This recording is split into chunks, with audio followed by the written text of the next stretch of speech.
आहे माझा निसर्ग मी निसर्गाचा. माझ्या झोपलेल्या पिल्ल्या कसं जागायला पाहिजे, माझ्या झोपलेल्या पिल्ल्या कसं जागायला पाहिजे. सूर्य झोपतो कधी असं वागायला पाहिजे, असं वागायला पाहिजे, असं वागायला पाहिजे, असं वागायला पाहिजे. शाळेत आपण सर्वांनी एक निबंध लिहिला असेल, निसर्ग आपला मित्र. पण खरंच कळत नव्हतं की निसर्ग म्हणजे काय.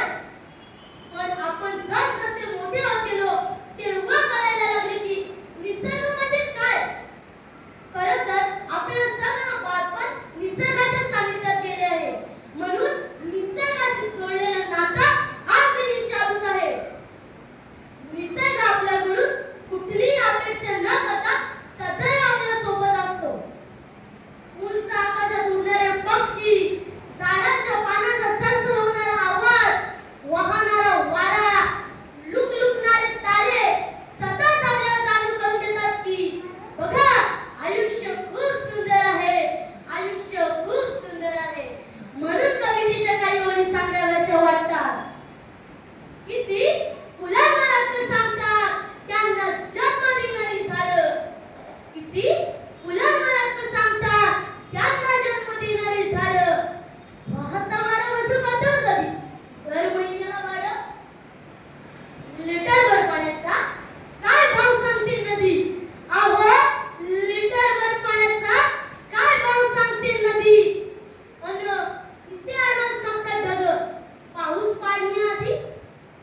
किती हत्ती आपलाच दात पडल्यावर आपलाच अस्थिदंत विकतात, अहो किती हत्ती आपलाच दात पडल्यावर आपलाच अस्थिदंत विकतात. अन सोचित मावा एवढंच काय, हे पक्षी कुठून शिकतात, हे पक्षी कुठून शिकतात.